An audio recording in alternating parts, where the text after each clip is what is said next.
Darkness. Nothing but cool, unrelenting darkness. I struggle out of the inky blackness that held me captive in its depths. My limbs, by now, had gone numb from the cold, Atlantic water. All the swimming hadn't done a thing to help and warm my arms and legs.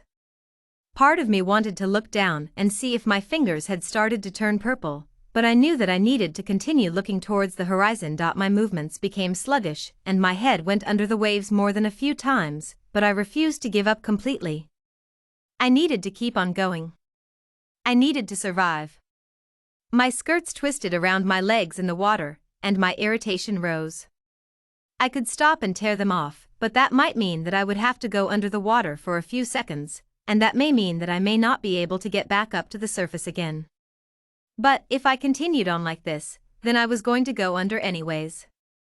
Decision made, I duck under the water and begin to work tirelessly at the skirts that tangled in my legs. They gave way grudgingly and, little by little, the skirts came loose. After a few moments, I swam back up to the surface and got a breath of air before going back under and continuing the tireless work. After what seemed like hours, I was finally able to extract the skirts from my body and swim back up to the surface. But a look around revealed an inky black that threatened to consume, never to be satisfied.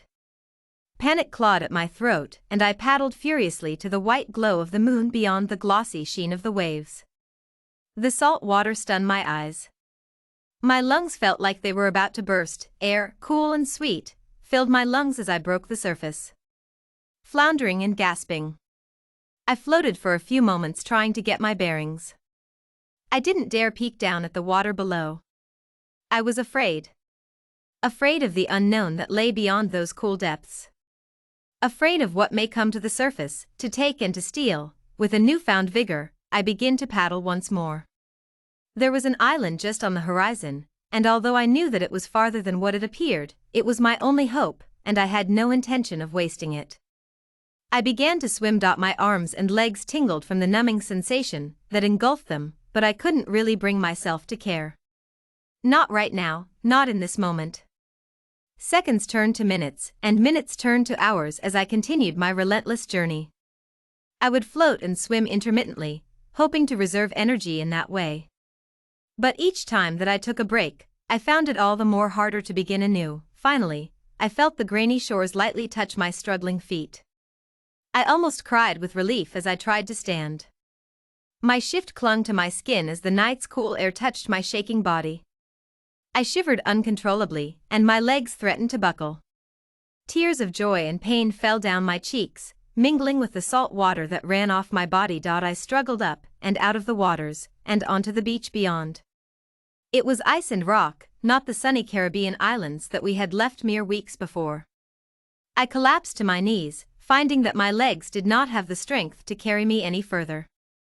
I wrapped my arms around myself and sat there for a few moments, trying to get my bearings, trying to keep the panic that ever loomed at bay. I doubled over into a ball to try to reserve some heat. My mind turned sluggish and numb. A part of me kept on fighting to hold on to my consciousness. I looked around at the debris that drifted ashore beside me. Barrels and cargo from the ship that carried me. The ship that had taken itself and many other lives to a watery grave. I shuddered. I tipped my head back with a newfound thankfulness and looked into the wide expanse of the stars above, glittering like little slivers of glass spread across black velvet. I could feel my hair and shift begin to harden and freeze. I needed to find safety, fast. With a groan, I struggled into a standing position. The adrenaline that had fueled my flight had long since worn off. It would take sheer willpower to keep me going in this last leg of my adventure. I stumbled and wove my way through the rocks and stubbed my feet more than a few times. A cliff rose to my left and the wide expanse of rocky beach to my right. Ahead of me was a long stretch of forest. A glance at the cliff revealed that there was an orange glow beyond. An orange glow that meant fire, but even I knew that I would not be able to scale the cliff. I would have to stretch out my journey and go around. I continued towards the woods, thankful to find a steady incline that started near where the cliff and woods met. So I followed it. I tried to put some distance between me and the cliff's edge. The way that I was staggering meant that it was not safe for me to be anywhere near it. The glow became stronger and brighter as I continued. The only thing that I thought in my mind was the same, unrelenting chant. I have to keep on going. And I did. I was able to stumble over one last rise, and there it was. A village. A village of odd wooden shelters with vibrant colors on the beams, and odd creatures carved into the wood. But what was most important was the fire that roared in the center of it all. Without giving a thought to the people that lived in the houses, I stumble into the center and collapse into a heap neat to the fire. I could finally rest. My eyes slowly closed. The last thing that I could remember was hearing the mumble of voices just beyond my consciousness, filled with alarm. Then I was asleep. Safe from the dark depths that threatened to consume me just moments before.